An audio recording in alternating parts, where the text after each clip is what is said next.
महाकुंभ में जहां अलग अलग रंग देखने को मिल रहे हैं, वहीं त्रिवेणी संगम के तट पर 5 वर्षीय बालक राम का विशेष पूजन हुआ। निषाद राज के वंशज डॉक्टर वीके कश्यप ने उनका पांव पखारकर पूजन किया। वहीं बालक राम को डिप्टी सीएम केशव प्रसाद मौर्य और योगी सरकार के कई कैबिनेट मंत्री द्वारा भी पूजित किया जा चुका है। उनका एक विशेष हट है कि वह अपना मुंडन तभी करवाएंगे जब पीएम नरेंद्र मोदी उनका पूजन करेंगे।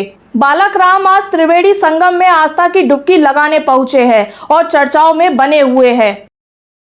कुंभ मेले में आस्था, परंपरा और अनूठी मान्यताओं का अद्भुत संगम देखने को मिलता है, जहां हर दिन कोई न कोई नया प्रसंग लोगों के आकर्षण का केंद्र बनता है। ऐसी ही एक घटना प्रयागराज के पवित्र त्रिवेणी संगम में देखने को मिली, जहां 5 वर्षीय बालक राम, जिन्हें शीर्ष बाहुबली महाराज भी कहा जाता है, अपनी अनोखी आस्था और दृढ़ संकल्प के चलते सुर्खियों में बने हुए हैं। उनकी दृढ़ इच्छा शक्ति और धार्मिक समर्पण ने महाकुंभ के इस भव्य आयोजन में एक नया आयाम जोड़ दिया है। महाकुंभ में जहां अलग अलग रंग देखने को मिल रहे हैं, वहीं आज 5 वर्षीय बालक राम, जिन्हें शीर्ष बाहुबली महाराज कहा जाता है, का त्रिवेणी संगम के पवित्र तट पर निषाद राज ग्रह के वंशज डॉक्टर बीके कश्यप ने पांव पखार कर पूजन किया। इस आयोजन ने श्रद्धालुओं का विशेष ध्यान आकर्षित किया। बालक राम केवल एक साधारण बालक नहीं है, बल्कि उनकी आस्था और उनकी दृढ़ इच्छा शक्ति ने उन्हें कुंभ मेले में एक अलग पहचान दी है। उनकी यह मान्यता है कि जब तक प्रधानमंत्री नरेंद्र मोदी स्वयं उनका पूजन नहीं करेंगे, तब तक वे अपने बालों का मुंडन नहीं करवाएंगे। यह संकल्प उन्हें कुंभ मेले में आए श्रद्धालुओं और संत समाज के बीच चर्चा का प्रमुख विषय बना रहा है। बालक राम को लेकर यह पहली बार चर्चा नहीं हो रही है। उत्तर प्रदेश के डिप्टी सीएम केशव प्रसाद मौर्य समेत योगी सरकार के कई मंत्री पहले ही इनका पूजन कर चुके हैं। इसके बावजूद उनका हट कायम है और वे प्रधानमंत्री मोदी के पूजन तक अपने बालों का त्याग नहीं करेंगे। बालक राम के इस निर्णय को लेकर कुंभ मेले में संतों और श्रद्धालुओं की अलग अलग राय देखने को मिल रही है। कुछ लोग इसे आस्था तो कुछ लोग तपस्या का प्रतीक मान रहे हैं, वहीं धार्मिक चर्चा का विषय भी मान रहे हैं। त्रिवेणी संगम में स्नान करने के बाद बालक राम ने अपने पूजन स्थल पर विशेष मंत्रोच्चारण के बीच पूजा अर्चना की। वे पूरे समर्पण के साथ हनुमान जी और भगवान श्री राम के भक्त माने जाते हैं और उनका यह दृढ़ निश्चय सनातन संस्कृति में उनके गहरे विश्वास को दर्शाता है। आज के इस आयोजन में अखाड़ों के साधु संत, महंतों और श्रद्धालुओं की भारी भीड़ उमड़ी। हर कोई बालक राम की तपस्या और उनकी आस्था को देखकर चकित था। बालक राम के संकल्प की चर्चा अब दूर दूर तक फैल रही है। श्रद्धालुओं और सामाजिक कार्यकर्ताओं के बीच यह सवाल उठने लगा है कि क्या प्रधानमंत्री नरेंद्र मोदी इस विशेष अनुरोध को स्वीकार करेंगे। महाकुंभ में आए हुए कुछ लोगों का मानना है कि प्रधानमंत्री मोदी भारतीय संस्कृति और धर्म के प्रति गहरी आस्था रखते हैं। ऐसे में वे इस विषय पर गंभीरता से विचार कर सकते हैं। बालक राम की इस अनोखी यात्रा ने महाकुंभ में एक नई धार्मिक धारणा को जन्म दिया है, जहां लोग गंगा, यमुना और सरस्वती के संगम में स्नान कर अपने पापों का प्रायश्चित करते हैं। वहीं बालक राम जैसे छोटे बच्चे का इस तरह का संकल्प लेना कुंभ मेले की आध्यात्मिक शक्ति को और भी विशेष बना देता है। उनका यह निर्णय धर्म, तप और दृढ़ इच्छा शक्ति का प्रतीक बनता जा रहा है। उनकी बातें केवल एक सामान्य धार्मिक संकल्प नहीं, बल्कि एक व्यापक संदेश भी देती हैं कि सच्ची आस्था और समर्पण का कोई उम्र नहीं होती।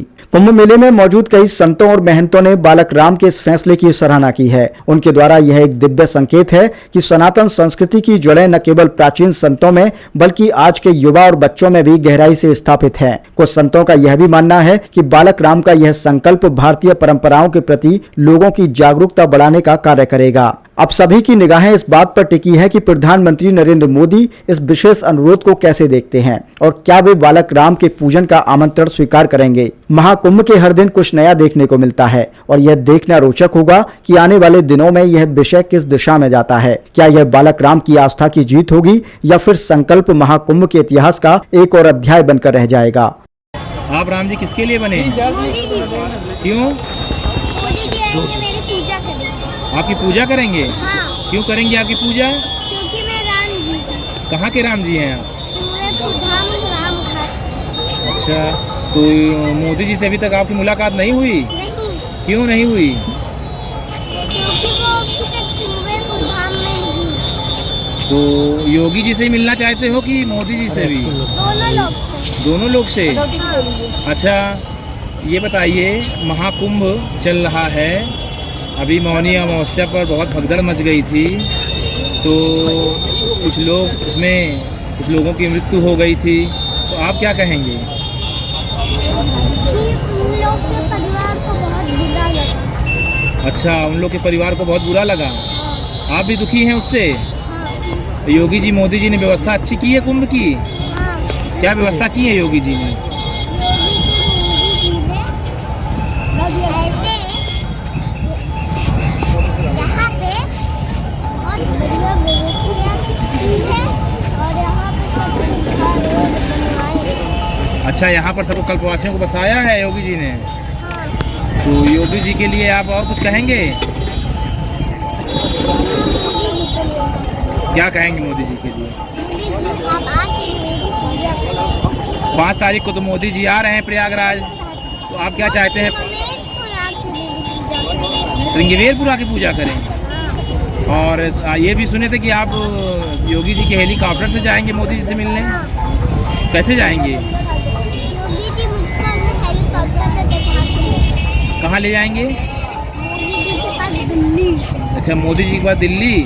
आप कुछ चौपाई संगम की सुना सकते हैं? जी ऋषि वशिष्ठ तबलावा पुस्तकाल से व्यक्ति आप ये भी सुने हैं कि आप चाहते हैं नोटों में राम जी की फोटो हो जाए, हाँ क्यों? क्योंकि राम का ही पूरा भारत है। राम का ही पूरा भारत है। हाँ तो अभी तो नोटों में गांधी जी की फोटो है, अब राम जी की फोटो छपनी चाहिए क्यों छपनी चाहिए? क्योंकि राम ही जी का ये पूरा भारत है। इसलिए। हाँ तो गांधी जी भी राम जी भक्त थे क्या? हाँ अच्छा, गांधी जी होते तो क्या राम जी की फोटो छपती? हाँ क्यों? क्योंकि गांधी जी राम जी के भक्त थे। अच्छा, तो आप मोदी जी से योगी जी से क्या कहना चाहेंगे इसके बारे में? मोदी जी योगी जी आपसे गांधी की फोटो नोट में ना छपे, राम की फोटो। अच्छा, आप संगम की चौपाई भी कुछ जानते हैं? हाँ संगम की चौपाई सुनाइए। जी ऋषि वशिष्ठ बुलावा पुस्तकाम से देव। देव धनुष के नर नरसेरी सादर मंज की सकल। तो ये संगम है। हाँ संगम कितनी नदियों से मिलकर बनता है? सरस्वती गंगा यमुना अच्छा, इन तीनों का संगम है।